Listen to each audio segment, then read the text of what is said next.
가보실까요? 처음에 오프닝을 한번 뭐 네. 어떤 뭐 요런 뭐 이교독의 뭐 그런 얘기를 한번 알아서 막 하시죠. 아 모르겠어요. 이거 맨날 라방 하시니까. 아니 그 메인 타이틀을 어떻게 해야 될지 아직 고민이어가지고 뭐였죠 그때 얘기 나온 게? 이교독의 파이트 타임. 아 파이트 타임이었나요? 파이트 타임. 파이트 타임 지었는데 네. 타임이 아 타임으로만 타임이 가자. 맞는 것 같아요. 교장님 타임, 말대로. 파이트 타임. 파이트 타임. 아니 뭐가 있을까? 근데 그건 아직 여백으로 이교독. 새해 딱 들어가면은 아. 타이틀 잡는 걸로 하시죠. 아니 아니 저랑 묻지 마세요. 그래요? 전 출연자인데. 아니 저는 자문인이시니까. 이교독 팟캐스트? 교독 음. 고트 팟캐스트? 음. 아니면 교트 팟캐스트? 네네네. 교캐스트? 교캐스트. 교캐스트? 알겠습니다. 교캐스트. 또 뭐 여러 가지 의견들이 있어가지고 네. 그 중에 하나 선택하긴 하는데 네. 고민이 좀 되네요. 저는 그래서 네. 1월 1일 1월 1일로 한번 네. 정한다. 네. 해보도록 교독 고트 하겠습니다. 팟캐스트. 오프닝을 시작하겠습니다. 네네. 인사하면서 시작하도록 하겠습니다. 콧물을 또 예. 놀랐네. 콧물을 이게 코가 자주 너무- 드시나요? 코가- 원래? 코 같은 경우는 또 요즘 습하니까 네. 자체적으로 좀 수분도 공급할 겸. 그런 편이죠. 네, 나이가 그렇죠. 들면. 나이가 나이가 들면 그 느끼는 게 눈곱, 여기 입술, 여기 옆에 백태 뭐 이런 거 있잖아요. 부산물들이 많이 나와요. 코털 이런 거 있잖아요. 귀털. 여기까지 하겠습니다. 안녕하세요. 이정수 기자라고 이제 칭을 하다가 네네. 저희가 이정수 기자의 어떤 정체성을 더 확립하고 네, 여러분들한테 네. 알려드리고자 일단 그 운영하시는 사업체가 있지 않습니까? 네, 사업체가 멘틀이란 이름이에요. 네. 어떤 지표면과 네. 회계 중간 단계의 맞습니다. 멘틀. 네. 멘틀이라는 회사를 운영하고 계시고 맞습니다. 그 회사가 어떤 마케팅 자문의 역할을 하고 있으니 브랜드 자문. 네. 브랜드 자문 브랜딩 브랜드 자문. 네. 을 하고 계시니 네. 이정수 자문으로 네. 가는 게 어떨까라는 의견을 드리는데 어떻게 생각하세요? 100% 동의합니다. 네. 이의 없습니다. 네. 그래서 줄여서 이자문. 이자문. 네. 우리가 이제 그 신세계 보면은 네. 골드문에 네. 이자성이라고 있지 이자성. 않습니까? 네. 거기에 연결되는 느낌으로 시덥지 않은 말장난 감사합니다. 이자문으로. 네. 네. 저도 입에 좀 안 붙을 수가 있는데 이 자문. 계속 노력을 하다 보면은 이정수 자문. 네. 네. 되지 않을까 멘틀 싶습니다. 브랜드 전략의 이정수 자문. 그렇게 초장에만 하시고 네. 이자문 하시죠. 네. 네. 요거 한번 다시 해보겠습니다. 네. 공식 소개입니다. 네. 예, 브랜드 전략 멘틀의 이정수 자문 나와 계십니다. 안녕하십니까. 네. 네. 이자문입니다. 네. 그러면 브랜드 전략 이 멘틀이라는 회사 네. 여러 번 좀 틈틈이 소개는 드렸는데 다시 한번 에드벌룬을 좀 띄웠죠. 네. 네. 어떤 회사인지 어떤 일을 하시는지. 어떤 뭐 회사라고 하긴 좀 거창한 것 같고, 근데 뭐 사업자 등록은 되어 있죠. 네. 그래서 말 그대로 브랜드, 요즘 다 브랜드 시대 아닙니까? 브랜딩의 그렇죠. 시대고 네. 이 시대에 뭔가 인문학적으로 또 약간의 정서적, 철학적 이런 좀 무형의 인사이트를 줄 수 있는 부분이 제가 좀 있지 않나. 또 평소에 그런 제안도 많이 받아왔고 해서 사업자를 만들어서 그런 게 좀 매칭이 되면 좀 그런 뭔가 책사로서 네. 한두 마디 얹고 싶다. 내가 한두 마디 얹음으로 인해서 그 제 용역을 쓰는 사람들에게 이익이 될 수 있는 여지가 있을 것 같다는 판단에 네, 한번 그렇게 시작을 했고 네. 네, 여기서 또 이렇게 에드벌룬을 띄울 수 있는 기회를 주셔서 아닙니다. 네, 아닙니다. 이렇게 얘기를 하고 있네요. 네, 감사합니다. 이 브랜드는 잘 가고 있는 거죠? 이 브랜드는 아주 라이트하게 시작했습니다. 음. 네, 사업자 등록도 그 요즘 그 사업자 등록 편의를 제공하는 그 서비스가 있거든요. 네. 주소지를 제공하는 서비스에 아주 라이트하게 시작을 했고, 그래 얹히기만 하면 되는 거예요? 얹히기만 하면 되는 거예요. 대신 이제 임대료는 내야죠, 매월. 아. 요즘 이런 시대입니다. 굉장히 좀 합리적 서비스가 많은 시대예요. 예를 들어 뭐냐면 사업자, 그러니까 법적으로 어떤 사람이 그 사무실을 하나 빌리는 거예요. 근데 거기에 말하자면 뭐 200개든 300개든 불법이 아니고 가상으로 주소지를 등록할 수 있게 해주는 거예요. 그리고 그거에 대한 임대료는 실제로 사무실을 빌리는 것보다 훨씬 훨씬 저렴한. 싸게. 네. 왜냐면 사업자 등록을 하려면 주소지가 무조건 필요하거든요. 있어야 되니까요. 그래서 이제 그런 식으로 저도 이제 그런 식으로 해서 아주 라이트하게 음. 시작을 했죠. 그래서 2023년에 저는 이제 사업자 등록을 했고. 아, 꽤 1년이 됐네요. 그럼요. 그래서 2023년에는 매출이 0원이라서 네. 아, 세금 좀 내셔야죠. 돈 좀 세금 벌어서. 신고도 안 하고 네. 네. 있는 둥 없는 둥 그렇게 가고 있고 네. 요즘 이 경기에 그렇게 또 무겁게 시작할 수 없습니다. 네. 라이트하게 알겠습니다. 하고 있습니다. 네. 자, 이자무님과 함께 떠나는 네. 격투기 여행이 되는데 너무 진부하지만 나오는 대로 말씀드리는 겁니다. 네. 역시. 지난 주말에 있었던 음. 격투기 대회들에 대한 얘기들을 네. 좀 꺼내볼까 하는데요. 일단은 UFC 얘기를 먼저. 아니, 내가 보기에 대중들은 제가 보기에 죄송합니다. 네. 제가 보기에 네. GFN을 먼저 하는 게 맞는 것 같아요. 이 네. 순서도 이제 자문을 아니 왜냐면 네. 그 확실히 화제를 많이 불러 일으켰으니까 네. 저희는 또 팬들 여기 이교독 채널은 또 팬들의 바로죠. 수요에 바로바로, 따라서 네, 피드백이. 움직이는 그런 채널이니까 네. 어제 라방도 굉장히 길게 하시던데. 어제 일요일 저녁이었잖아요. 네. 한 약간 어그로는 있었죠. 음. 왜냐면 황인수 선수하고 정찬성 대표 사진을 썸네일로 받고 UFC 직행이라는 타이틀을 걸었기 때문에 네. 네. 마치 황인수 선수가 UFC 직행하는 것처럼 하는 느끼고 것처럼. 많이들 왔다가 들어왔다 나갔다 들어왔다 나갔다 하는데 그 인원이 많으면 네. 그 숫자 유지가 되거든요. 아. 그리고 괜히 궁금해서 들어왔다가 네. 들어보니까 좀 일리도 있고 재밌네 계속 들어봐야지 하시는 분들이 남아서 계속 이어지는 거니까. 어제 동접자 수가 그 라방 최대- 치고 최대는 기록인가요? 1,800명. 1,800명. 네. 와. 기록은 아니고, 기록은 아니에요. 예, 기록은 아닌데 사실 예전에 어떤 거 할 때 정찬성 선수 기자회견 같은 거 기록이었죠? 제가 중계를 한 적이 있어요. 네. 그때가 아마 오르테가 경기 앞두고였을 거예요. 아. 그때가 그래도 한 몇천 명 들어왔던 것 같아요. 2-3천 명 들어왔던 것 같아요. 그런 거 보면 그만큼 이 GFN에 몰리는 격투 팬들의 네. 관심이 예, 국내 대회 치고 굉장히 오랜만에 보는 그런 관심이 아니었나. 그렇죠. 화제거리도 좀 많았고. 일단 황인수 선수의 승리도 승리인데 음. 경기 내용은 또 그가 얘기했던 것처럼 화끈하게 안 나오니까 음. 그걸 어느 정도 이제 비판하려고 음. 욕하려고 들어오시는 분들 하나. 음. GFN UFC 직행이 얼마나 좀 이뤄졌나 그게 궁금해 들어오시는 분들, 그리고 GFN 전체를 좀 비판하기 위해서 들어오는 타 단체의 어떤 매니악하신 분들, 팬들. 이게 뭉치니까 한 1,500명에서 1,800명 정도 되더라고요. 와. 그래서 제가 라이브를 딱 1시간 원래 잡고 네. 하는데 어제는 인원도 많고 질문도 꽤 퀄리티가 있어서 음. 얘기하다 보니까 한 2시간 반 정도 했었던 것 같아요. 저도 어제 1시간 정도 네. 교도코트 라방을 들었는데 네. 정말 음. 평소에 비해서 질문이 되게 좀 날카롭고 맞아요. 밀도가 예, 있더라고요. 맞아요. 그래서 그러니까- 확실히 보면서 음. 누차 말씀드렸지만 격투기 팬들 수준이 높아졌다. 깊어졌고. 예, 제가 보기엔 거의 저희가 활동을 시작한 2000년대 격투기 기자들보다도 훨씬 높은 많죠. 것 같고, 예. 훨씬 높은 것 같고.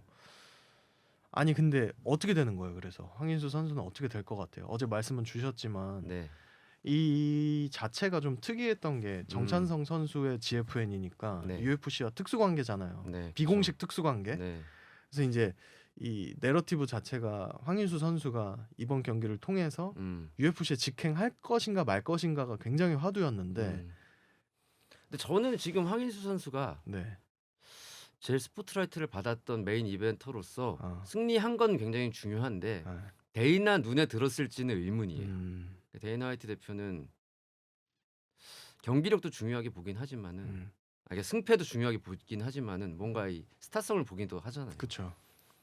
근데 황인수 선수가 이전에 보여줬던 본인이 소문으로 들었던 아니면 정찬성 선수한테 들었던 그런 내용에는 미치지 못하는 경기였기 때문에 100% 확정적으로 UFC 갈 수 있다라고는 보기 힘들 것 같아요.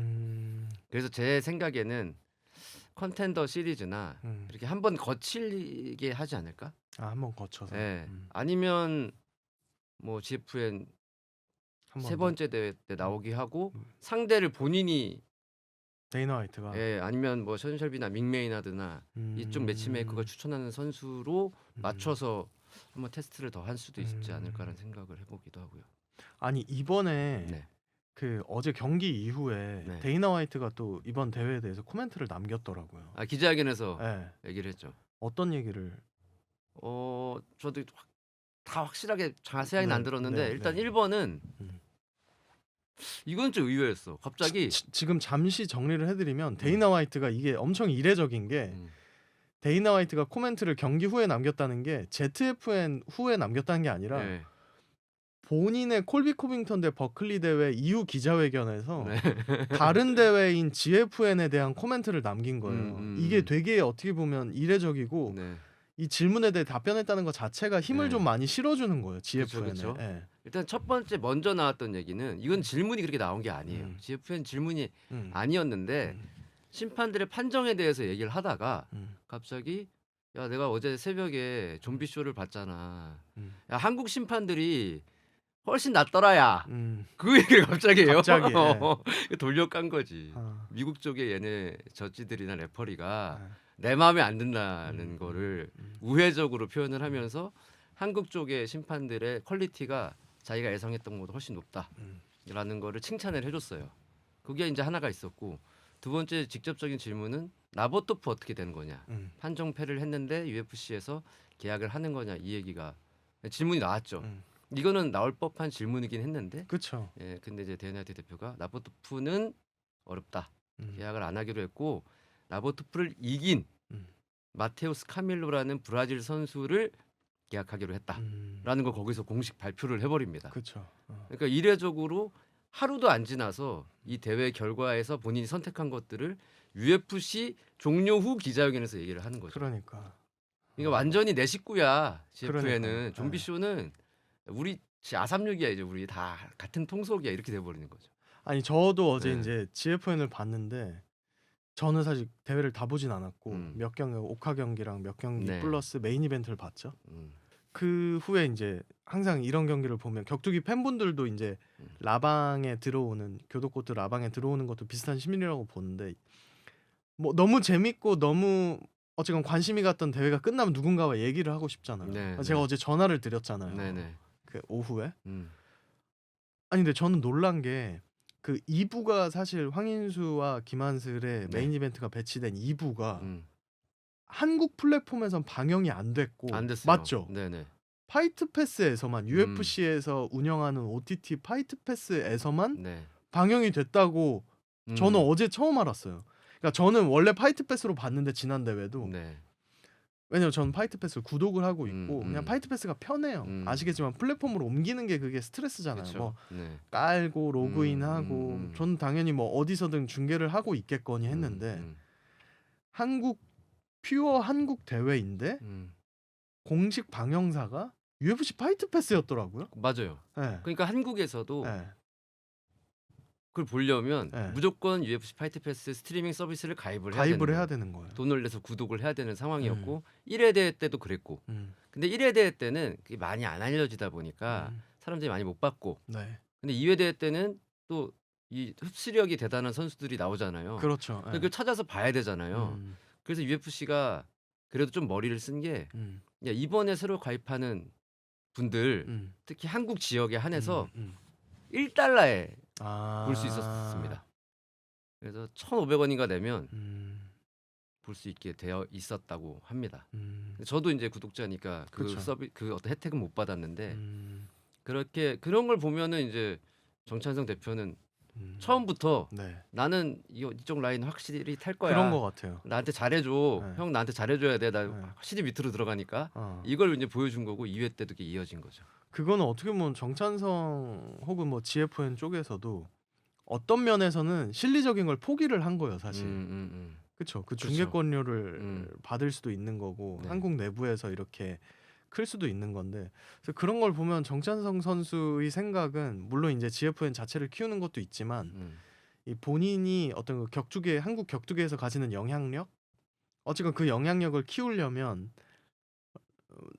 아주 단순하게 얘기하면 라인을 잘 타야 되는데 데이나 화이트 라인에 완전하게 진짜 그러니까 세계에서 지금 종합격투기계에서 권력이 제일 센 건 데이나 화이트잖아요. 그렇죠. 네. 어떤 그 한국 지사 같은 느낌을 한국 딜러십을 네. 확실하게 가져가겠다. 음. 그런 게 UFC 파이트 패스 독점 중계에서 좀 드러나는 것 같아요. 그렇죠. 그래서 노선이 명확하다. 그리고 이번에 기자회견에서 그렇게 언급을 해준 거, 그런 거 나부터 보면 경기를 꽂아준 거, 이 음. 모든 일련의 과정들이 음. 우리 이제 브라더 음. 헤이 브라더 그게 됐다는 거를 음. 알려주는 거고 음. 바로 한 명을 1호 GFN 출신 UFC 파이터를 발표해버린 거잖아요. 그쵸. 그게 이제 더 공고해졌다라는 거를 표명하는 게 아니었나. 맞네요. 네, 그런 생각이 들었어요. 향후 어떻게 보십니까? GFN 3회 대회, 4회 대회. 그러니까 이게 지금 뭐 국내 국내 있던 상황들이 좀 혼란스러워가지고 데이나 화이트 대표가 못 들어온 거잖아요. 그렇죠. 이번에 이제 들어오면은 막 아이돌과의 춤 연습 아 진짜요? 그것도 계획돼 있었고 이번에 네, 프로그램들이 몇 개 있었나 데이나 봐요. 화이트가 오면 뭐 여자 아이돌한테 춤 배우기가 있었던 것 같고 그다음에 도시 맥주에서 서빙하기 이런 식의 좀 프렌들리한 그런 활동도 하고 왜냐면 데이나 화이트가 한국 오는 이유가 온 김에 그 본인의 쇼 루킹 포 파이트 그 리얼리티 쇼도 촬영을 하는 건데 하는 거였으니까 그거 자체가 이제 도시의 문물을 배우면 약간 6시 내 고향과 디 얼티밋 파이터를 네. 섞은 채널이잖아요. 그쵸. 그 컨텐츠잖아요. 네. 그래서 한국에서 그런 문화적인 어떤 신선함을 북미 산낙지 안 사람들한테 먹나요? 한국 오면 이거 산낙지 한번 산낙지 먹어요. 먹어주면 진짜 대박이죠. 그쵸. 초장에 찍어서 네. 아유 어떻게 네. 먹어요? 네. 노노노 하다가 그런 식으로 해보려고 했는데 안 네. 됐잖아요. 근데 결과적으로는 데이나 화이트 대표가 거기서 내가 안 가라고 해서 끝난 게 아니라 그러니까 그 내가 안 스토리가 가지만- 이어지고 있어요. 안 가지만 원격으로 그러니까요. 내가 루킹 포 파이트를 원격으로 찍어버리지 뭐. 네. 뽑을 게 사람 네. 뽑는다고 돼서 실제로 1호가 나왔고 그다음에 제가 알기로는 한국 선수도 직행이 있을 거예요. 있는데 이제 그게 루킹 포 파이트가 공개되기 전에는 공식 발표는 하지 않는다라는 걸로 이제 잡혀 있는 것으로 알고 있고 그리고 내년에는 직접 와서 또 하겠죠. 뽑아간다는 거니까 이 관계가 일회성이 아니라는 거는 명확해졌죠. 이게 이제 데이나 화이트가 장악의 경영을 한다고 음. 이전 에피소드에서 말씀을 드렸잖아요. 네. 지금 현재 하고 있는 건 이제 UFC가 모든 걸 다 할 수는 없으니까 비공식적인 이제 프로모션들을 피더처럼 쓰는 거예요. 만들고 싶어요. 네트워크를 단단하게 만들고 싶어요.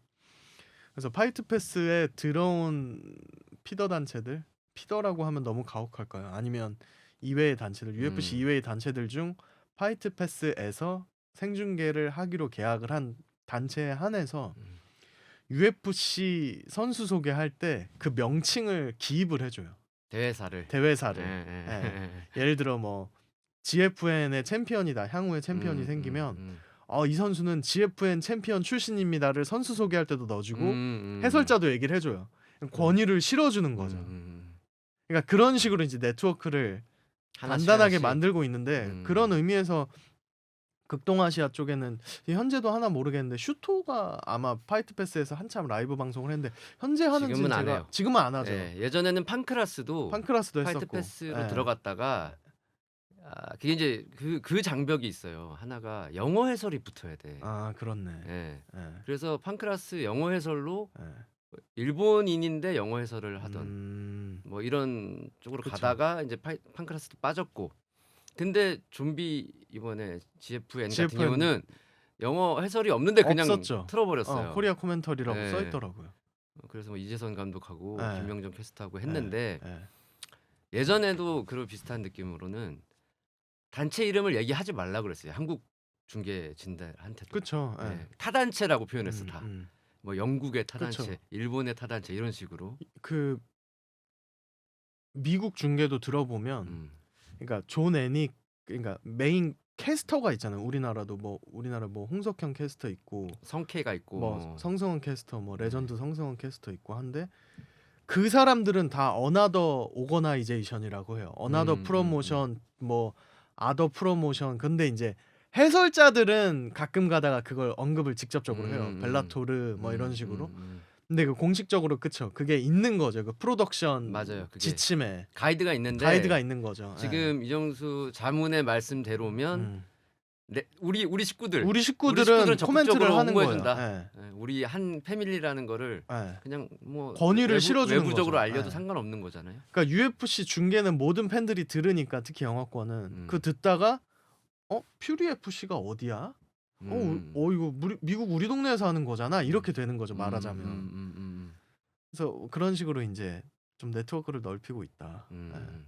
그렇게 해서 지금 음. 관계는 공고해졌고 음. 1호 GFN 출신 UFC 파이터가 탄생을 하고 음. 뭐 한국인으로서 또 2호도 나오고 하면 그리고 다음 때에 또 나오면 이제 완전한 UFC 식구로 음. 자리매김을 할 것이다 내년에도 음. 그런 생각이 들더라고요. 그 프로덕션은 어떻게 보셨어요? 전체적인 무대나 완성도나 현장에서? 현장에서 저는 주로 이번에 현장에서 보셨죠? 중계보다는 그쵸 아무래도. 중계는 거의 못 봤어요. 못 제가 봤죠. 다시 예, 못 봤어요. 예, 한번 보긴 해야 되는데 현장은 되게 깔끔하게 그런 건 신경을 많이 써요. 그러니까 정찬성 대표가 있고 공동 대표가 한 분 계세요. 그 회사가 공연 기획사예요. 주로 하는 일들이.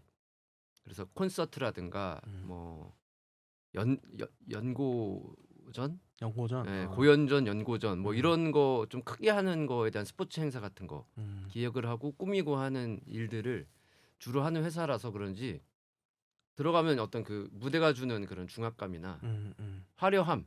근데 그 안에서 한국적인 색채를 좀 많이 주려고 노력을 그렇죠. 예, 하더라고요. 비주얼적으로. 네. 뭐 GFN 로고 같은 거 보면 태극 문양이 은근히 좀 뒤에 깔려 있다거나 이런 게 느껴지잖아요. 그런 면에서는 나쁘지 않았던 것 같아요.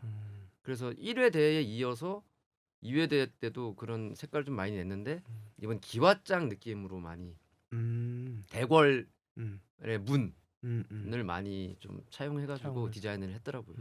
좋았습니다. 깔끔하게 좋았어요. 운영 같은 경우는 1회 대회 때는 좀 늘어지는 게 있었거든요. 네. 경기 사이사이 사이사이 텀. 텀이 좀 길어가지고 루즈한 느낌이 있었는데 이번에는 그걸 다 줄여놨어요.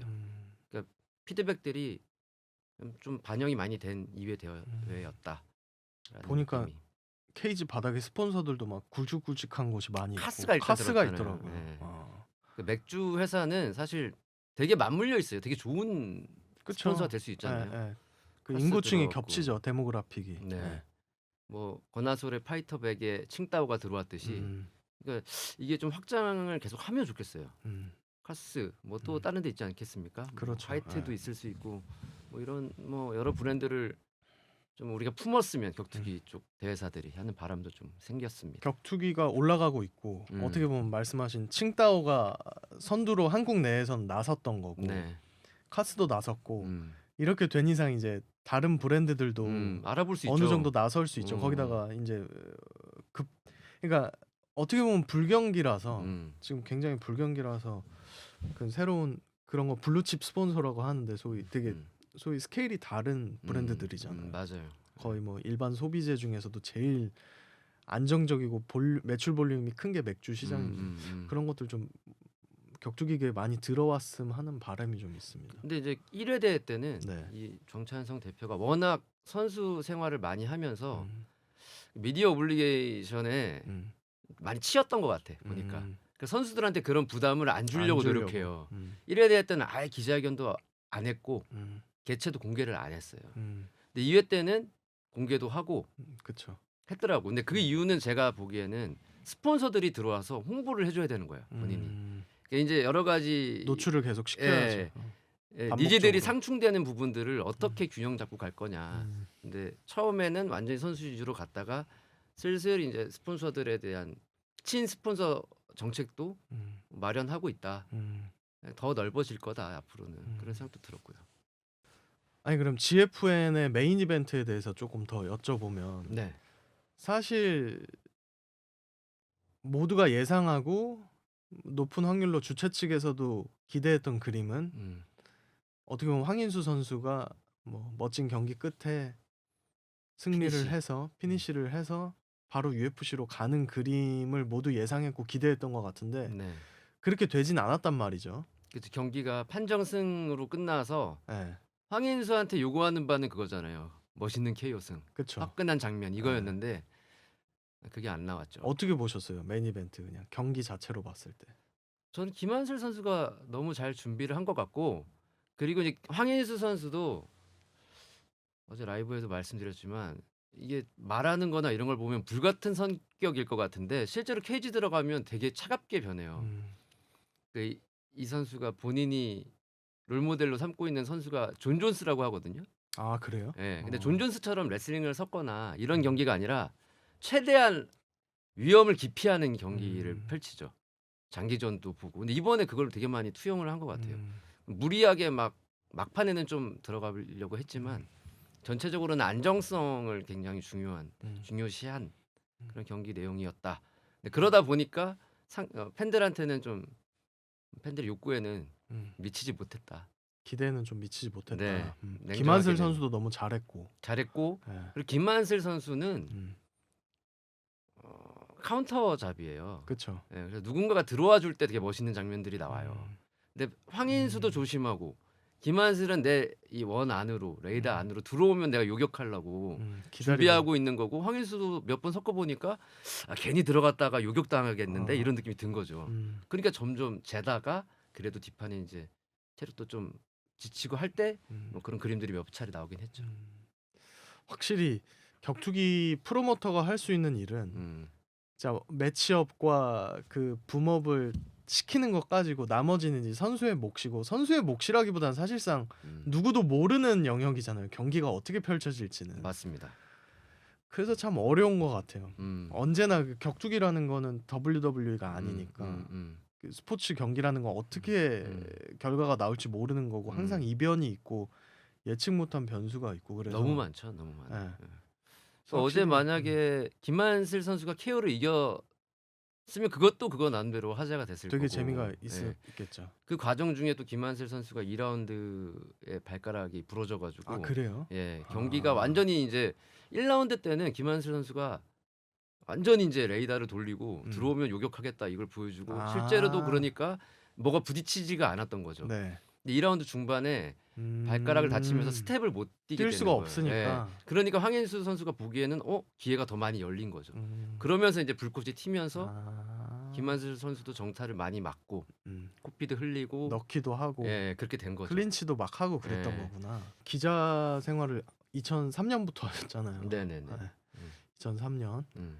그때부터 하셨는데 이번 대회에 대한 어떤 대회로서의 총평, GFN의 대회로서의 총평과 네. 향후에 어떻게 될 것 같은가, 성장 가능성 이런 거 어떻게 보세요? 아니 다른 뭐 단체들이 많았잖아요, 한국에. 그런 거랑 비교했을 때 네. 또 현재 나머지 뭐 불컴도 있고 로드 FC도 있고 했을 때 GFN의 향후 가능성, 총평. 이게 제 채널이 유튜브 채널이 약간 바로미터 같아요. 그러니까 제 채널이 크진 않잖아요. 교로미터. 교로미터인데 2.5만 명이란 말이에요. 네. 구독자가. 네. 그리고 소비를 제 콘텐츠 일반적으로 나오는 소비가 조회수가 뭐 만에서 3만 사이예요. 막 와 순도가 높다. 거의 네. 구독자들은 다 보는 거네요. 그리고 그들은 아마도 조금 격투기를 그죠? 딥하게 보신 보고 분들이죠. 거기서 조금 파생돼서 제 채널까지 오는 건데 그러니까 본인의 메인 취미 스포츠가 네. 시청하는 거에 있어서 그럴 수 있죠. 격투기인 분들일 가능성이 좀 크죠. 높죠. 네. 그런데 이번에 뭐 황인수 선수 기자회견이나 개최 뭐 이런 게 막 20만씩 나오고 이러는 거 보면 일반 대중들이 엄청나게 그치. 들어온 거거든요. 그거는 그러니까 그게 그 화제성으로 치면 이걸 잘 유지해 나갔을 경우에 그리고 정찬성이라는 브랜드가 워낙 막강하니까 그렇죠. 더 커 나갈 수 있겠다라는 생각은 들어요. 거기다 데이너 화이트 대표가 만약 또 오고 뭐 이러면 근데 이제 과제는 GFN이 가지고 가야 될 병사들이죠. 그 안에 있는 선수들. 그 선수들의 층이 지금 뭐 넓다고 보기는 깊다고, 힘들거든요. 로스터가. 네. 그 당장에 세 번째 대회 하면 메인 이벤트를 누가 누가 할 채울 것이냐. 없잖아요, 사실. 이번만큼 파급력이 있을 만한 그림들이 한 두세 개씩은 있어야. 그렇죠.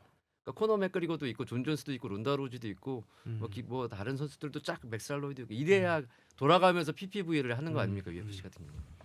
그걸 확보하는 게 최우선 과제 같아요.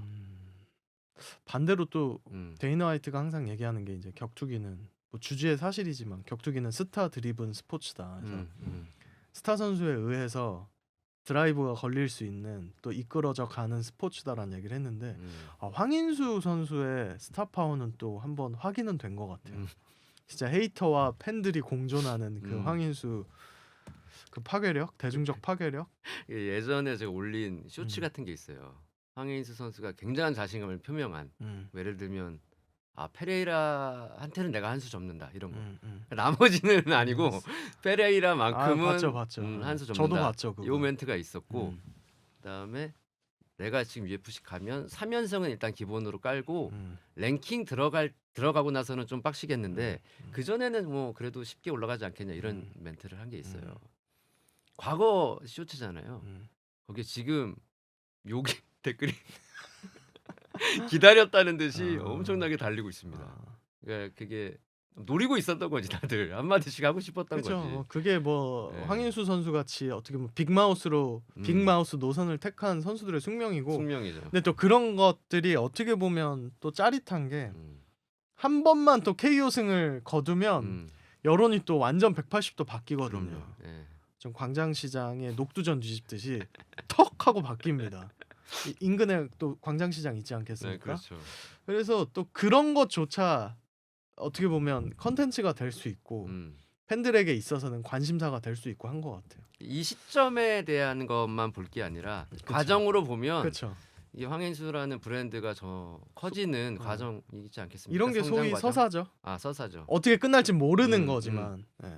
이게 뭐 다른 얘기긴 하지만 음. 최도 선수가 최근에 이겼잖아요. 그러니까요. 이게 또 확 바뀌어.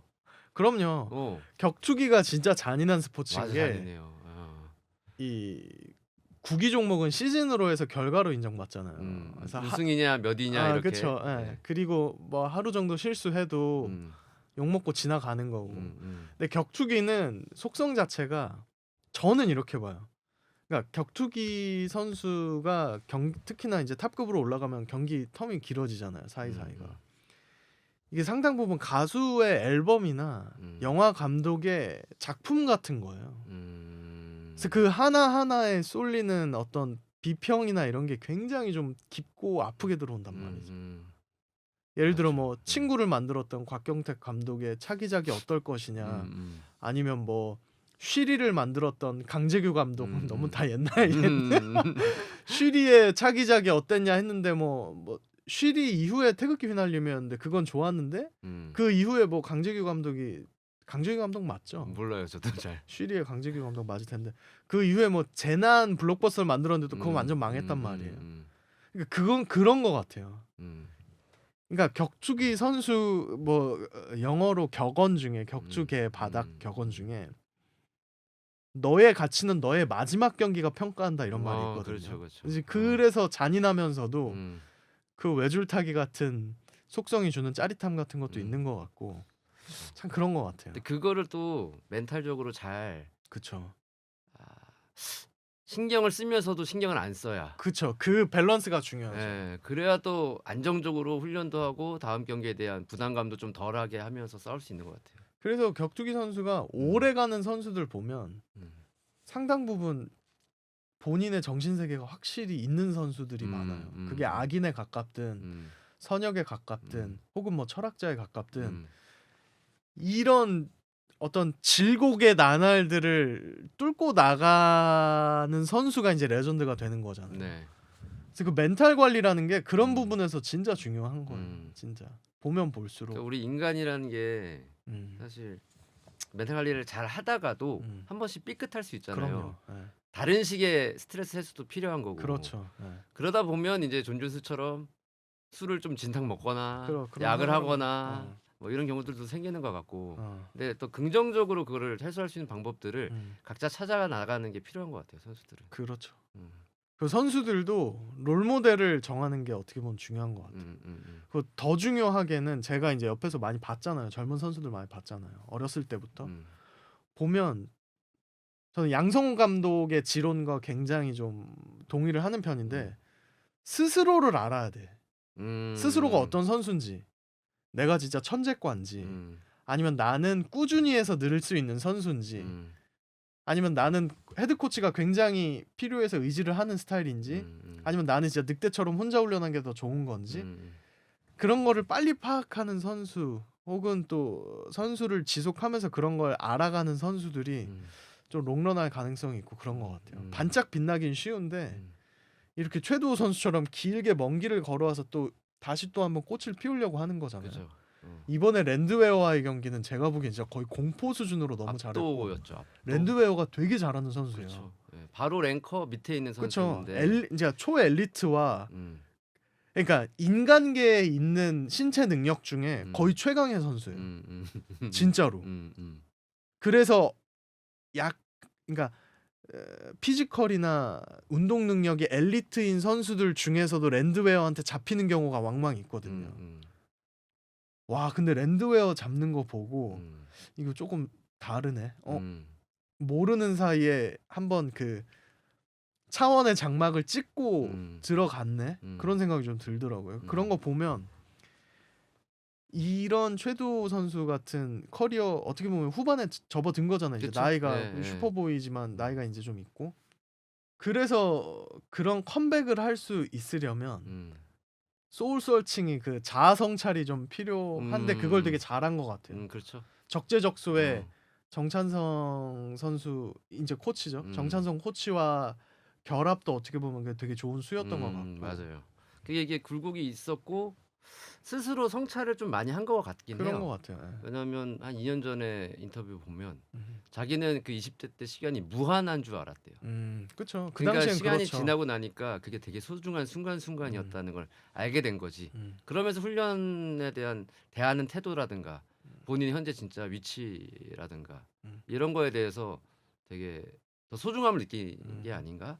그러면서 아까도 말씀드렸지만 저는 그게 되게 구조가 좀 재밌거든요. 뭐냐면 정찬성 선수가 어떻게 보면 최도를 제일 잘 이해할 수 있는 사람일 수도 있을 것 같아요. 같은 천재기도 하고 약간 천재 뭐 다른 스타일의 천재긴 천재지만, 하지만 본인도 한번 꺾였다가 올라간 경험이 있고 그렇죠. 이거를 어떻게 해야 나처럼 똑같은 전철을 안 밟으면서 더 올라갈 수 있을지를 명확하게 그쵸.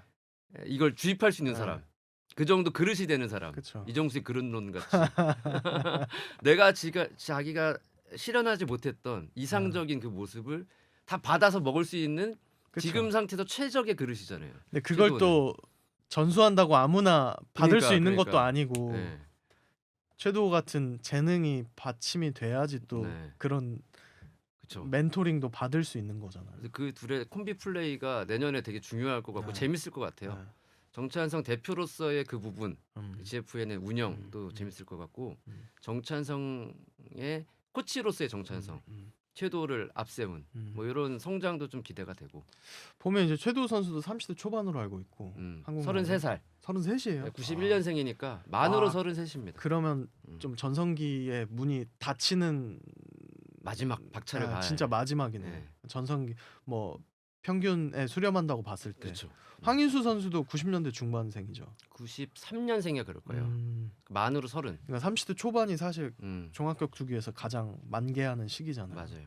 그래서 좀 확실히 빠르게 다들 치고 나가야겠네요. 그 최도 같은 경우는 만약에 내년에 잘해가지고 랭킹에 들고 그다음에 GFN이 이렇게 UFC와의 관계가 공고해지고 하면 이 어떤 분위기가 잘 결합이 돼가지고 내년은 좀 힘들 수 있어도 2026년 내년 한국 대회 한번 노려볼 수 있지 않을까요? 그렇겠네요. 최도를 메인으로 딱 내세워서 그 그림이면 무조건 그럴 갈 수도 수 있잖아요. 있겠네요. 예. 거기에 또 스폰서 좀 잘 붙고 하면 여기서 최도 선수가 뭐 한 번 내지 두 번 정도 내년에 이겨서.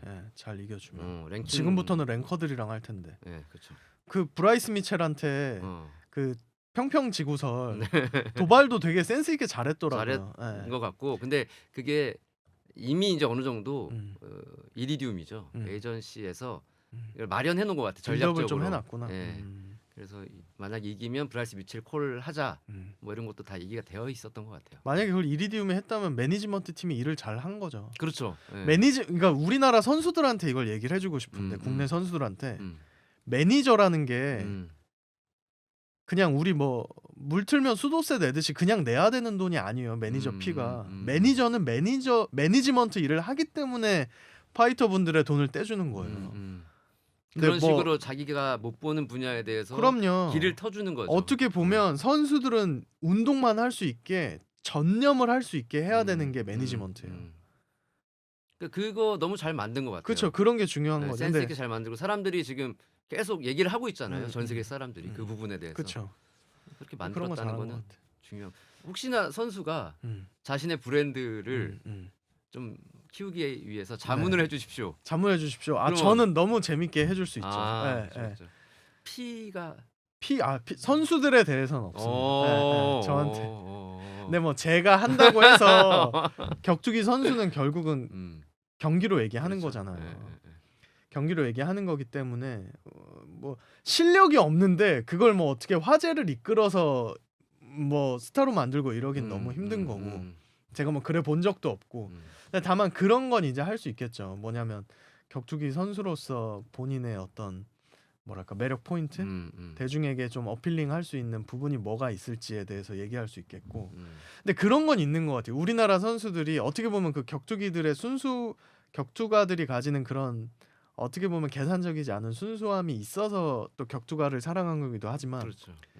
코너 맥그리거가 뜰 때는 모두 코너 맥그리거가 되고 싶어하는 그런 언사 그리고 또 누가 뜨면 누가 되고 싶어하는 그런 언사 벤치마킹 그런 거보다 사실 선수들이 격투기 물론 이제 격투기 실력이 베이스로 깔려야 되지만 브라이스 미첼 같은 경우도 그 알칸사스 출신일걸요. 아마? 농부 출신. 예. 자기 막 소똥 푸다가 가서 막 케이지 그 농장에 풀밭 위에 설치한 케이지에서 훈련하고 막 그리고 이제 미국에서 사냥할 때 항상 입는 게 카모플라주 옷인데 그 군복 있잖아요. 그런 것들을 항상 영상에서 많이 비추니까 지구 평평설까지 합쳐지면서 그 옹호론자인과 합쳐지면서 되게 간단히 적나라하게 얘기하면 그 촌놈 기믹이 레드넥 기믹이 빵 터지면서 UFC에서도 막 그 카모플라주 유니폼을 만들어주고 막 그런 게 뜬 거거든요. 저는 우리나라 선수들도 너무 어떤 선수를 벤치마킹하기보다는 본인의 가진 것들을 그냥 얘기를 하면 그것에 감정이 이입되고 동질감을 느끼는 팬들이 붙어서 뒤에서 이렇게 팬들로서 밀어주는 거거든요. 그거를 알면 좋겠어요. 그러니까 요즘에 좀 해야 그런 되는 게 아니라 네. 좀 과장할 수는 있어도 어느 정도 조금은 그쵸. 내가 가지고 있는 본질에서 크게 벗어나지 말고 그쵸.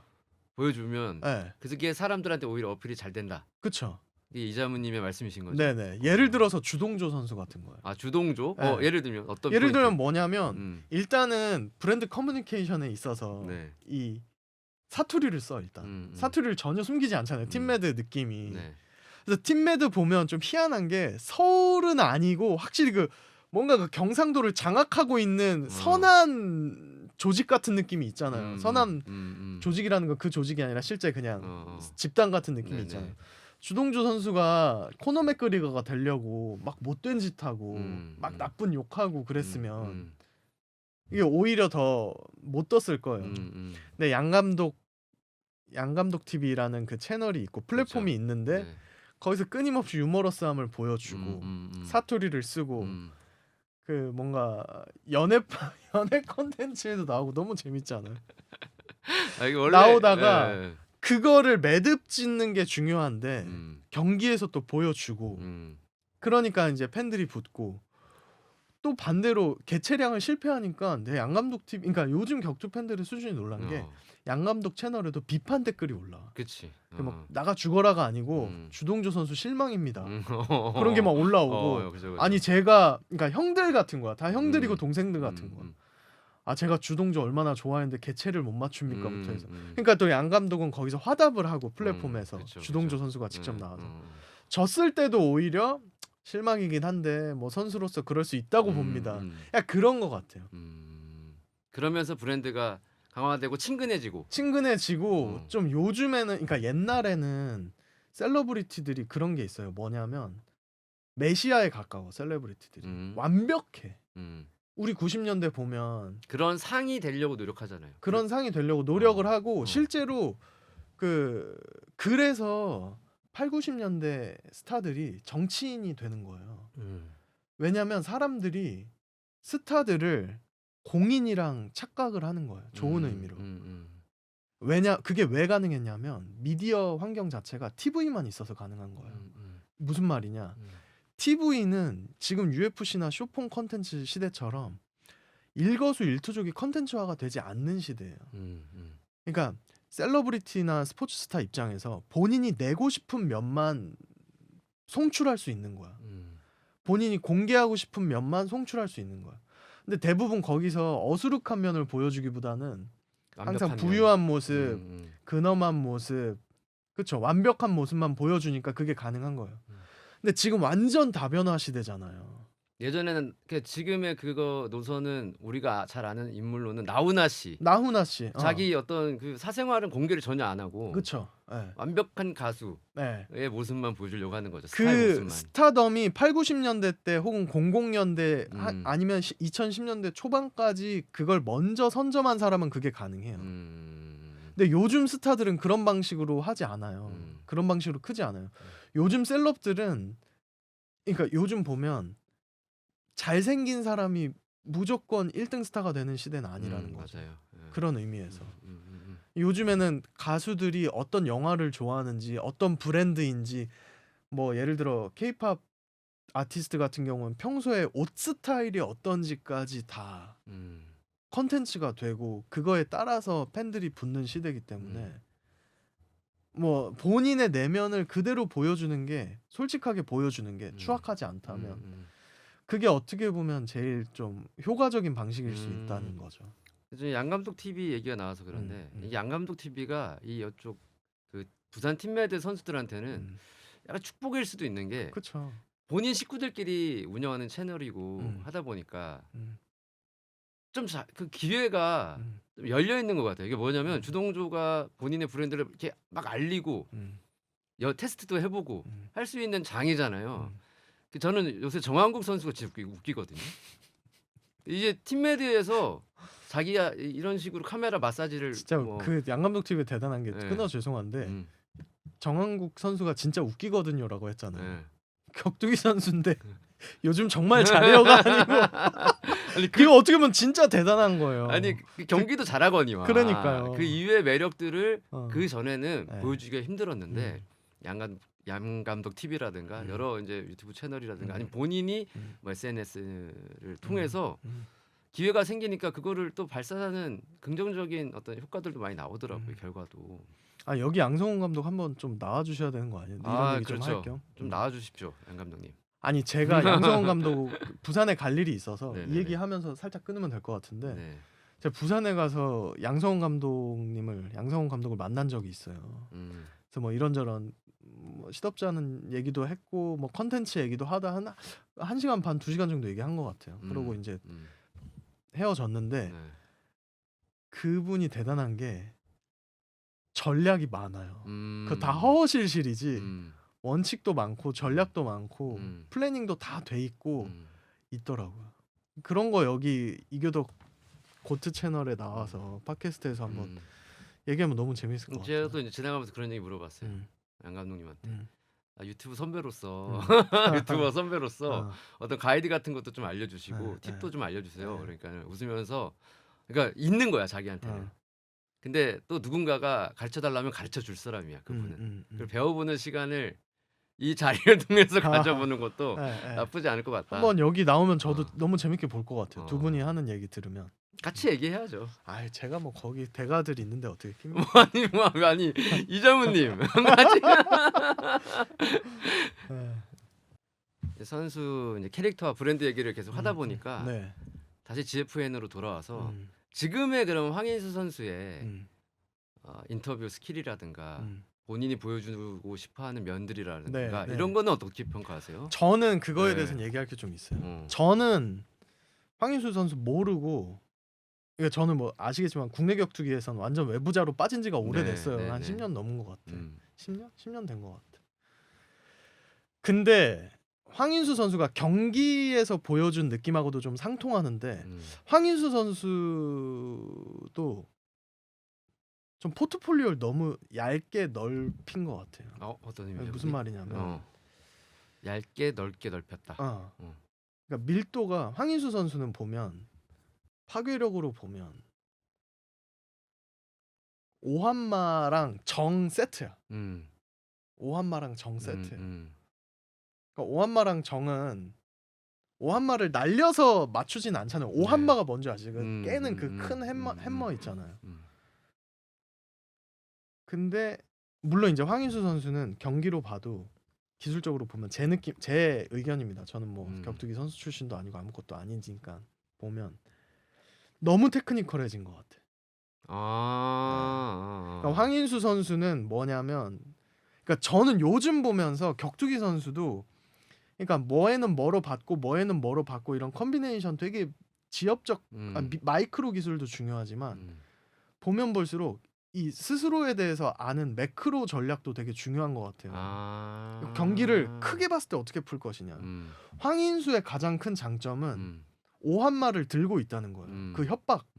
저는 협박이라고 표현해요. 좋은 표현이다. 협박. 그러니까 협박을 하는 거예요. 계속 윽박 지른다. 우리가 얘기하는 계속 느낌의. 협박을 하면서 들어가는데 이번에는 제가 보기엔 황인수 선수가 아마 스파링을 하고 할 때 디펜스나 기술적으로 실제로 너무 좋고, 레슬링 잠깐씩 하는 시퀀스 보면 그런 의미에서 모든 걸 다 보여주고 싶었던 것 같아요. 그게 제가 아까 격투기 선수가 영화 감독이나 가수랑 비슷하다는 게 그런 의미에서도 비슷해요. 선수가 스스로 연습을 하고 훈련을 해서 갈고 닦은 거를 보여줘야겠다는 욕구가 하나 있고, 자기가 잘하고 잘할 수 있는 것에 대한 팩트가 하나 있고, 이 두 개 밸런스를 잘 맞춰야 돼요. 그러니까 예를 들어 이런 거야. 어떤 가수가 키가 2m야. 네. 키가 187이에요. 2m 너무했다. 너무 크다. 2m. 그래서 본인한테 잘 어울리는 옷은 되게 좀 길쭉길쭉한 뭐 크리스찬 디올 옷 같은 거예요. 근데 본인의 추구미가 아주 뽀짝 큐티야. 그러면 이제 셀러브리티로서 어떻게 옷을 입고 대중 앞에 나설 것인가가 딜레마가 될 수 있는데, 그걸 외부자로 보면 딜레마가 아니에요. 디올 옷 입고 나가야 돼. 약간 그런 게 있는 거죠. 그래서 경기에서도 너무 많은 걸 완벽한 경기를 하려다 보니까 경기가 좀 그렇게 된 게 아닌가 싶기도 해요. 김한슬 선수가 잘한 게 기본이지만 이렇게 선 굵은 성굴근. 그러니까 그래서 크게 본 대마 싸움 같은 것들은 잘 못했고, 저는 좀 생각이, 그러니까 하려던 게 너무 많은 것 같아요. 선수가 격투기 경기에 나설 때는 눈앞의 선수의 이기는 거에만 집중을 해야 되는데, 여기서 이제 말하자면 커뮤니케이션 쪽으로 넘어가면 황인수 선수가 보니까 포스트 파이트 경기 후 인터뷰도 준비를 되게 많이 했더라고요. 그런 게 되게 멀리 보면 집중력을 경기력에서 조금씩 가져와야 되는 거예요. 갉아먹는 거예요. 되게 제가 조금 뭐 이것도 악플 달릴 수 있는데, 저는 선수를 보면 이번 경기 불안하다 하는 게 딱 있어요. 20년 넘게 보다 보니까. 선수들의 경기 전 어떤 인터뷰를 포인트에서? 보면 인터뷰. 선수가 눈앞의 선수 이외의 것에 너무 포커스가 돼 있거나 아니면 승리가 당연하다고 생각하면 덜미를 잡히는 경우가 진짜 많아요. 예를 들어서 대표적으로 김동현 선수 떠오를 때 맷 브라운 전이에요. 맷 브라운은 그때 20대 후반에 만개하던 선수예요. 맷 브라운의 초반 경기 전적을 보면 패가 더 많을 거야, 아마 TUF 나올 때까지는. 근데 맷 브라운이 TUF하고 UFC에 와서 완전 알을 깨고 나온 선수란 말이죠. 근데 김동현 선수는 계속 엘리트로 가다가 맷 브라운이랑 맞붙게 됐고, 그때 맷 브라운이 하드코어들 빼고는 모를 때예요. 근데 김동현 선수가 그때 나와서 인터뷰를 되게 많이 했는데, 그때 보면 맷 브라운은 이기는 걸 상정하고 인터뷰를 엄청 많이 해요. 무슨 말인지 아시죠? 거기서 불안감을 느낀다는 거죠. 아니죠. 그쵸. 거기서 이런 느낌. 지진의 전조 같은 걸 보는 거죠. 이거. 아니면 최두호 선수가 컵스 한슨이랑 할 때 보면 정신이 솔직히 컵스 한슨은 이기고 뭘 할지에 가 있어요. 그건 맞죠. 그런 게 있어요. 있었죠. 그리고 이건 너무 옛날 얘기인데, 근데 그런 걸 뚫고 지나가는 선수가 있긴 해. 그거는 스스로를 알고 나는 모티베이션을 그런 식으로 줄 때 잘 된다는 걸 스스로 증명한 선수들이 있어요. 이를테면 맥그리거, 이를테면 존 존스. 근데 이거는 그 엘리트들 사이에서도 롤모델로 삼기에 너무 특별한 선수들이에요. 그래서 챔피언들 중에 한두 번 미끄러져 본 챔피언들이 다시 등극할 때 인터뷰 같은 걸 보면 기자들이 이 경기 이기면 어떻게 할 그걸 것입니다 물어보죠. 물어볼 때 화내는 선수도 있어요. 두 번 이상 똑같은 질문이 들어오면 UFC 기자회견에서는 아 그거 그만 물어봐라 하는 선수도 있어요. 근데 또 그런 질문이 달리면 댓글에 실시간으로 뭐가 올라오냐면 쫄았네 쫄았어가 달려요. 그러니까 결국은 선수가 침이 막 튀네. 선수가 증명해야 되고 선수가 멘탈적으로 어느 정도는 멘탈 공격이 들어올 거라는 걸 감안을 하고 보관을 짜고 가야 돼요. 그리고 이렇게 하이피 올라왔을 때 주변의 예스맨들을 조심해야 돼요. 진짜로. 선수들 입장에서. 그래서 그게 어려운 거예요. 선수가 또 그런 거를 예스맨들의 어떤 훈련이나 이런 부분에서 잘한다를 너무 누르면 자신감이 죽고 너무 붕 띄워놓으면 메타인지가 안 되고 그래서 그게 똑똑한 선수가 롱런한다. 존 존스가 똑똑하다는 게 약간 그런 거예요. 그 누구도 정답이 없는 그 어떤 암흑 길을, 속에서 네. 그 밸런스를 그 중심을 탁 잡는 게 그게 오래 갈수 어려운 있는 거죠. 거고. 그게 오래 가는 거죠. 그래서 저는 황인수 선수도 이번에 생각이 너무 많았던 것 같아요. 오히려 KO로 이기고 아 뭐 이 정도면 UFC 가도 안 되겠습니까? 하면 와 씨 황인수 인정 이렇게 됐는데 이번에 좀 너무 PR적으로 완벽한 좀 수학적으로 산술적으로 계산을 많이 했던 것 같아요. 근데 그게 이번에만 그랬던 건 아닌 것 같아요. 아 그래요? 그게 이제 명현만 선수 경기 때도 하긴 그 그게 이후에도 예. 깔고 갔던 것 같아요. 하긴 내가 그건 그렇죠. 명현만 선수를 이기고 I want 매미킴을 외쳐야겠다. 화제가 되겠지? 욕도 먹겠지? 그 다 계산을 한 것 같아요. 그 전에 이 그렇긴 기자회견을 보면 그래서 맞네요. 한 번 그걸 해냈잖아요. 그렇죠. 예. 근데 그러니까 이번에도 같은 접근 방식으로 들어가는 게 아닌가. 근데 앞으로 만날 상대들은 더 증명을 하려면 그렇죠. 더 강하고 더 집중해야 되는 상대가 나올 수 있으니까 음. 그런 어떤 여지나 여백이 없을 수도 있죠. 여유가. 근데 뭐 아까 서사에 대해서 얘기했지만 길게 봤을 때는 그러니까 저조차 황인수라는 사람의 경기는 그냥 일상을 멈추고 보게 봐야죠. 돼. 예. 봐야죠. 그게 너무 신기해. 이거는 그냥 어. 이거는 이 정도 스타 파워는 못 본 것 같은데. 못 봤죠. 국내 격투기 못 봤죠. 못 봤죠. 예.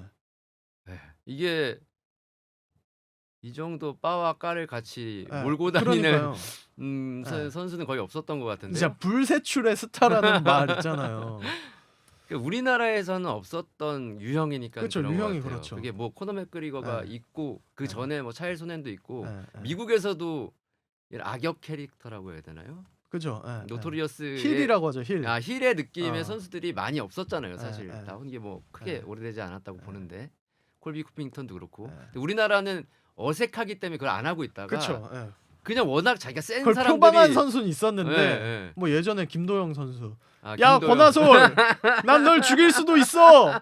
지금 이제 체육관 사업가로서 예, 굉장히 잘 나가고 있는 주먹까지. 네. 하고 있는 아주 지금 필라테스도 하시는 것 같아요. 예. 사업가로서 수완이 좋다. 예, 수완이 좋죠. 근데 그때도 그 사람 자체가 그런 게 아니라 그쵸. 말씀드렸다시피 기믹이었잖아요. 수완이 좋은 거였어요. 예. 그거를 마케팅적으로 내가 어떻게 사람들한테 나의 브랜드를 알릴까를 연구해가지고 그 방식을 찾은 거지. 사람이 그런 사람은 아니거든요. 그쵸. 근데 지금은 그런 사람들이 많아. 그런 젊은 세대들이. 황인수 있죠. 박시원 그렇거든요. 좀 색깔은 다른데 박시원 선수도 그렇죠. 생각하는 데를 그냥 나가요. 그냥 나가요. 그게 맞는 것 같아 나는. 본인이 그런 사람이면. 그런 사람이라면 꾸미지 않아도 된잖아요. 그래서 이번에 사실 박찬수, 윤창민 경기가 저도 좀 기자로서 흥미로웠던 이 구도였던 거는 예전에는 이런 구도가 있어도 쉬쉬했다고 우리나라에서는. 그죠. 굳이 드러내지 않았어요. 그게 문제였어. 아는 사람들만 알고 나는 진짜 답답해했잖아요. 너무 답답해했잖아요. 저도 선비 스타일이니까 그냥 그거를 굳이 드러내지 않았어요. 이런 거를 이런 걸 취재를 하고 갈등을 없는 갈등을 만들어내는 것도 아니고 있는 건 보도를 해야 되는 거예요. 맞아요. 말씀하시죠. 그래서 이게 이제 좀 제가 숟가락을 많이 얹히기도 했고 촉매가 좀 많이 됐죠. 저는 그게 맞는 것 같아요. 드러내기 위해서 좀 많이 노력했고 근데 그거를 예전 같으면 말을 좀 피한다거나 쉬쉬했죠. 질문을 해도 뭐 여기서는 안 하겠습니다. 뭐 이런 식으로 간다거나 했을 거예요. 근데 그게 아니라 현장에서 바로바로 되게 자연스럽게 감정을 뭐 표현할 땐 표현하는 거고 누를 땐 누르면서 음. 되게 잘 얘기하더라고요. 그게 앞으로 음. 국내 격투기를 발전시키는 그런 그쵸. 캐릭터들이 그쵸. 어떤 되게 좋은 자산이 될 것 같아요. 격투기의 어떤 양적 성장에 있어서 굉장히 중요할 거고 저는 여기서 또다시 그 팬들도 한몫을 한 것 같아요. 좋은 의미로. 물론 황인수는 까와 빠가 있는 선수죠.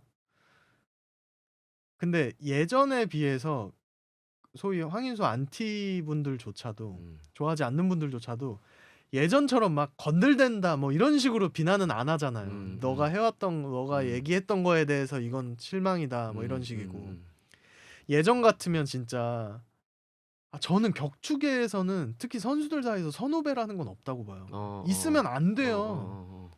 선후배론을 격투기 팬분들이 계속 주창을 하면 그거 격투기 팬분들이 나서서 격투기를 재미없게 만드는 거예요. 격투기는 위계 질서를 가리자는 게 아니고 누가 더 강한지를 가리자는 누가 제일 센 거예요. 거냐. 예. 예. 그리고 선수들 입장에서도 그런 얘기를 들으면 늑대 같은 선수들도 호랑이도 어렸을 때부터 짝대기로 이마 때리면 커서도 그 짝대기 이마 때리는 거에 움츠러들잖아요. 선수들도 그런 악플이 계속 달리면 은연중에 영향을 받고 그게 경기력에 영향 안 미친다고 할 수 없거든요. 근데 요즘에는 격투기 팬분들께서 격투기는 격투기대로 워낙 잘 즐기시니까 이제 그 층이 낮아진 거예요. 그 층이 그러니까 지금 막 좋아진 것 같아요. 1세대 예. 당연히 뭐 세대 구분할 수 있죠. 예. 근데 그걸 대우받아야 된다는 접근 방식으로 가면 반발이 엄청 심해요. 그러니까요. 왜냐면 그들이 1세대가 아니거든. 네. 지금 이 격투기를 보는 팬들은. 그러니까 그런 어떤 문화 기반이 깔려 있으니까 선수들도 거기에 호응을 하는 거죠. 잘 맞춰 가는 거죠. 저는 이거 진짜 격투기 사랑하잖아요. 저는 사랑하는데 국내 격투기에서 뭐 한 발도 아니고 또 세 발 빠져 있지만 저는 미리 여기서 교독격투 채널에서 팬분들에게 한마디 하자면 격투기가 커집니다. 격투기가 커져요. 그러면 여기서 황인수 선수든 정찬성이든 불컴이든 로드 FC든 다 빠와 까가 있잖아요. 네. 한 번은 규합해줘야 될 때가 올 거예요. 뭐냐면 격투기 바깥에서 격투기를 이해 못하는 메인스트림에서 격투기를 말도 안 되는 이유로 까는 날이 분명히 와요. 저는 내년에 온다고 봐요. 이렇게 커지면 그쵸. 위협을 느끼죠. 위협을 느끼고 격투기가 그러니까 격투기를 모르는 사람들 이거 싸움이라고 한단 말이에요. 2003년에는 국회의원이 그쵸. KBS에다가 격투기를 방영 못하게 해서 KBS에서 격투기 방영이 끝났던 적이 있다니까. 기억나시죠? 그게 제일 중요한 사건이죠 그 당시에. 제가 그때 이름도 칼럼 기억해요. 이름도 이경숙 맞아. 의원이에요. 그때 제가 칼럼까지 썼었어요. 그때 다들 내부에 있는 사람들은 반발이 심했죠. 근데 진짜 지금 생각하면 웃긴 게 그 칼럼을 나 혼자 썼다. 아니 저도 썼어요. 썼었어요? 네, 이경숙 의원님에게 뭐 이런 글을 썼었죠. 근데 그 비슷한 게 있을 거예요. 그래서 외부에서 격투기를 그냥 싸움으로 보는 거대한 권력이나 무지한 권위가 격투기를 비난할 때 말도 안 되는 이유로 비난할 때 전 내년 내후년쯤 격투기가 이렇게 커지면 한 번 올 거라고 보는데 근데 그게 미국에서도 그런 일이 있었다고 생각하니까는 있었죠. 이걸 너무 똑같이 흥분했나요? 전철을 밟을 수도 있다는 거죠. 예를 들어 제가 너무 열받았던 적이 있는 게 메릴 스트립이라는 그렇죠. 메릴 스트립이라는 배우가 있어요. 대배우. 벗습니다. 오늘 2부 티저입니다. 스카페이스 티셔츠. 메릴 스트립이라는 배우가 있는데 제가 너무 열이 받은 게 메릴 스트립이 갑자기 그러니까 전 트럼프 서포터 아니에요. 트럼프 얘기 너무 많이 하게 되는데 뭐 이런저런 얘기하면 수상소감해서 이 얘기를 하는 거야. 우리는 모두 믹스 마샬 아츠가 MMA 종합격투기가 아츠가 아니라는 걸 알고 있죠. 딱 그래요. 갑자기 헐리우드에서. 그러니까 제가 더 열받은 거는 헐리우드 배우들이 거기서 막 이래요. 그거 거의 인종차별이에요. 그거. 격투기 선수들이 터놓고 얘기해서 자기들보다 훨씬 열심히 살 수도 있고 더 고뇌할 수도 있고 그 어떤 본인의 스포츠맨십의 발현을 위해서 맷집을 진짜 내놓고 하는 맷집이라는 건 결국 뇌의 생명이죠. 건강이고 네. 생명에 직결되고 삶의 질과 직결되는 일인데 그런 일을 하는 사람이고 그걸 즐기고 또 서포트하고 울고 웃는 팬들이 있는 세계인데 아니 솔직히 말해서 지금 UFC 헤비급 챔피언이 누군지도 모르는 것 같은 사람이 음. 헐리우드에서 대배우라는 권위 하나로 음. 그 얘기를 왜 하는데 한 거예요 그러면? 그냥? 그게 네. 그게 진짜 못된 게 음. 메릴 스트립이 음. CAA 소속이에요. CAA가 어떤 단체죠? CAA가 네. 아리 엠마뉴엘, 엔데버 지금 TKO의 회장 유대계 슈퍼 에이전트가 CAA랑 사이가 되게 안 좋은 슈퍼 에이전트예요. 아. 원래 CAA에서 음. 메일보이로 시작했어요. 아리 음. 엠마누엘이. 음. 메일보이가 뭐냐면 음. 우편 시대 때 소포들 각 에이전트에 갖다 주는 걸로 인턴으로 시작했어요. 아리 엠마누엘이. 그러니까 출신에 대한 것들을 보고 낮춰보는 거였군요. 그거라기보다는 어. 아리 엠마누엘이 메릴 스트립이 속한 CAA 크리에이티브 아티스트 에이전시거든요. 네. 그게 헐리우드에서 뭐 우리 케이팝 씬에서 하이브 같은 거예요. 말하자면 그 규모로 봤을 때. 그래서 CAA랑 아리 엠마누엘 에이전트랑 맨날 이러는 사이야. 그러니까 라이벌이에요. 이해되셨어요? 네네. 그러니까 사이가 안 좋으니까 아리 엠마누엘을 한번 끌고 내려야겠는데. 그러니까 메릴 스트립 입으로. 메릴 스트립 입으로 그러니까 모두가 그렇게 생각하죠. 그때 막 헐리우드 열광을 한 내가 보고 어처구니가 없어갖고 아니 지들이 뭔데 막말로 영화 배우들 놀고 먹는다고 하면 진짜 개거품 거의 명현만의 간장게장보다 더 무실 분들이잖아요. 솔직히 얘기해서. 내가 그거 보고 너무 열이 받. 그게 언제 있었던 일인가요? 그게 한 4년 5년 됐을 거예요. 근데 이제는 그런 걔 어떤 한국에 시선이 좀 많이. 아니 그거는 시선도 아니고 그냥 나는 대배우인데 제가 느끼기엔 그랬어요. 나는 메릴 스트립 맞을 거야. 메릴 스트립이라는 대배우인데 나는 무슨 말이든 주변에 얼마나 예스맨밖에 없겠어요. 메릴 스트립 같은 대배우 돈도 많고 권위도 있고 품위도 있어 보이는 사람. 그러니까 그냥 본인이 모르는 세계인 격투기에 대해서 그렇게 얘기할 수 있다 그렇게 얘기합니다. 근데 저는 내년이나 내후년에 그런 공격이 들어올 수 있다고 봐요. 어디가 될까요? 몰라요. 그건 몰라. 격투기가 그렇게 크면 견제를 어처구니 없는 걸로 받을 수밖에 없어요. 왜냐 격투기는 무식하고 폭력적이다라는 진짜 캐캐묵은 사상을 가진 그런 거 있고 격투기가 팩이 좋잖아요. 뭐 KBO처럼 뭐 다 같이 뭉쳐 있는 것도 아니고. 자 그럴 때는 한번 격투 팬들이 연합해서 그 돔을 만들어 주셔야 돼요. 아이언돔 같이 만들어 주세요. 진짜 그때 한 번은. 그건 필요하죠, 제가 그런 게. 미리 이 얘기를 한번 예방역자 그때는 한번 뭉쳐 주셔야 됩니다. 진짜. 거의 뭐 선지자.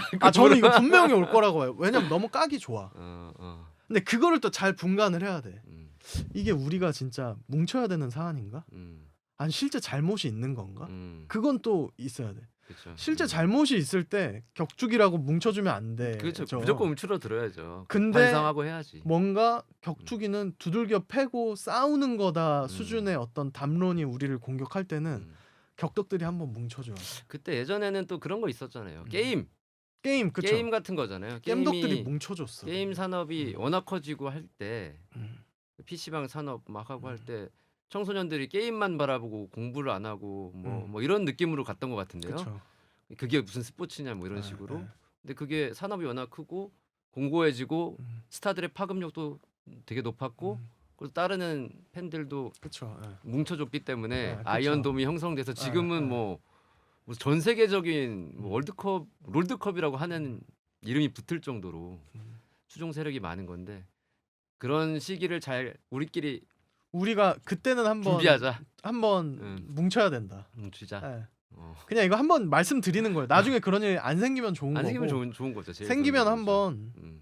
그러니까 격투기는 그 다른 어떤 스포츠 팬들의 잣대로도 이해할 수 없는 게 격투기 세계예요. 격덕들은 알 거예요. 그렇죠. 들어오기가 좀 쉽진 않은데 들어오면 알잖아요. 들어오면은 이 알죠. 세계는 다른 세계다. 아니 진짜 상대방을 실신시킬 수도 있고 뇌 데미지가 평생 갈지도 모르는 개 경기의 결과인 스포츠인데 네. 사람들이 완전 온전한 정신으로 평범한 마인드셋으로 들어올 수 없어요. 팬들도 그걸 알고 그런 의미에서 한번 따끔 한번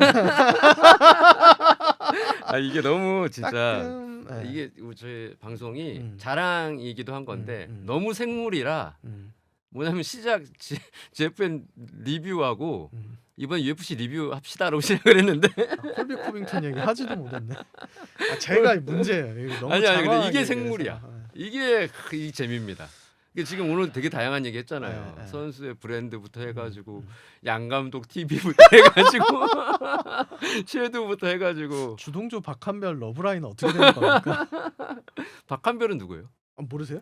그 수영 안에서 선수. 그 세계관에서 네. 알고는 있긴 한데 완전히 되게 자주 보시나 봐요. 제가 콘텐츠가 너무 많이 올라서 다는 못 보고 음. 주동조 선수 나오는 건 네. 보게 되는 거. 주동조가 격투 예능계에서 황인수 선수 격투 예능이라고 말도 안 돼.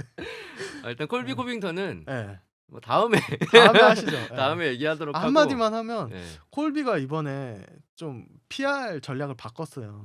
약간 그러니까 차일 소넨이 콜비 코빙턴의 이번에 완전한 세컨드로 멘토거든요. 들어왔잖아요. 네. 둘이 같은 고향 출신의 정치 성향도 같고 콜비 코빙턴이 차일 소넨한테 실제로 멘토링을 많이 구해요. 그래서 이번에 약간 어떤 느낌으로 나왔냐면 8, 90년대 WWF 매니저랑 레슬러 느낌으로 나와서 개체량에서도 말주변 떨어지는 선수들이 프로 레슬러들이 예전에 매니저 막 슬릭 폴 베어러 막 이런 선수 후후후 하면서 막 말을 맡겼거든요. 근데 이번에 차일 소넨이 그걸 했어. 그 입장할 때 헐크호건 같이 나오고 다 트럼프 서포터예요. 차일 소넨까지 해서. 근데 느낌이 참 이거는 삶이 좀 녹아 있는 건데 차일 소넨도 결국은 2등에 머물렀거든요. 2인자였죠. 네. 레슬링에서도 아마 레슬링, 대학 레슬링, UFC에서까지. 그래서 그리고 또 차일 소넨이 진짜 이게 WEC에서는 파울로 필료랑 타이틀전을 해서 이겼는데 파울로 필료가 제가 알기로는 그 체급을 못 맞춰서 그때 챔피언이 또 못 됐어요. 3라운드 경기로 바뀌고. 근데 그 몇 년 후에 UFC에서는 그런 챔피언이 체급 못 맞추면 도전자가 이길 경우 벨트를 준다는 게 그런 조항이 나중에 생겨서 차일 소넨은 메이저 타이틀을 한 번도 못 가졌거든요. 슬픈. 그래서 아버지가 이야기네. 죽을 때 차일 소넨이 그 소위 캐릭터가 깨진다고 얘기를 하는데 브레이크 더 캐릭터라고 하는데 한 번 깨졌던 적이 언제가 있냐면 경기 패배한 후 기자회견에서 패배한 후에도 기믹을 유지하다가 어떤 기자가 갑자기 그 아버지가 얼마 전에 돌아가신 걸로 아는데 오늘 또 한 번 패배를 했다. 아버지한테 뭐라고 얘기를 해줬을 것 같냐 살아 있었다며. 그때 차일 소넨이 울면서 최선은 다했다고 말해주고 싶습니다 했던 그 장면이 있거든요. 저는 차일 소넨을 좋아해서 인터뷰를 많이 보고 너무 웃겨갖고 듣는데 그게 있는데 뭔가 콜비 코빙턴한테 평행이론처럼 뭔가 이렇게 보여지는 것 같은 거야.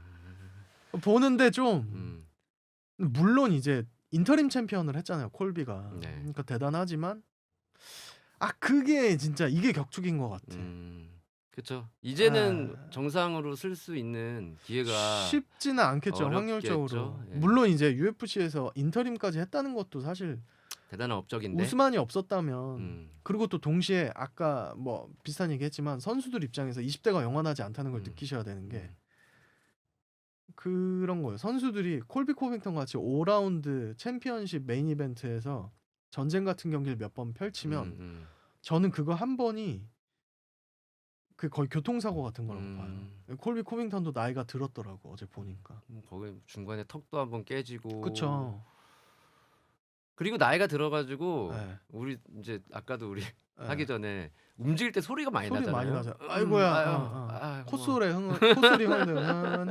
근데 선수들은 오죽하겠냐는 거지. 그쵸. 몸을 네, 그렇게 네. 혹사했고 극한까지 갔던 사람들이라 몸이 이제 조금 불편해지면 정신력이 당연히 꺾일 수밖에 없습니다. 그거는. 그리고 그게 있어요. 선수들이 이건 뭐 선수마다 다른데 제가 보면 선수들이 나이가 들면 스트렝스 컨디셔닝을 잘 못해요. 이거 뭐냐면 강경호 선수도 뭐 그런 얘기를 했었는데 그러니까 고중량 훈련을 못해요. 왜냐면 디스크나 이런 게 터지기 시작하니까. 그럼 그때부터는 스킬이랑 카디오를 더 심폐지구력을 더 높이고 아니면 이제 스트렝스 앤 컨디셔닝이 뭐냐면 스트렝스는 말하자면 고중량 훈련이고 컨디셔닝은 지구력 훈련이에요. 합쳐서 스트렝스 앤 컨디셔닝이라고 하는데 스트렝스를 못해요 점점. 왜냐면 막 여기저기 아프니까. 근데 콜비 코빙턴 이번에 몸을 보면 그쵸. 조금 그 근육이 많이 빠져있는 빠졌더라고요. 느낌이 예, 들더라고요. 빠졌더라고요. 그 상대적으로 와킨 버클리를 호아킨 보면 버클리는 이거 뭐 그냥 동물이야. 예, 몸이 예, 그냥 예, 진짜 예. 탄력이 그냥 보이잖아요. 그냥. 보디빌더 같잖아요, 몸이. 위부터 아래까지 그냥 탄력이 보이는 느낌이었어요. 그래서 그거 보면서 음. 좀 그런 생각이 들었다.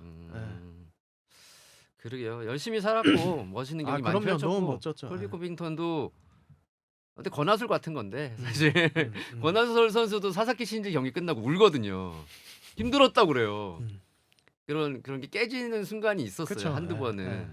콜비 코빙턴도 어떻게 보면 이거를 여태까지 해왔던 그런 그 기믹 이 그쵸. 캐릭터가 콜- 본체라고 보이긴 근데 힘들잖아요. 저는 그 둘 다인 것 같아요. 음, 그걸 하는데 본인도 몰랐던 본체가 자아가 나온 깨어난 거지.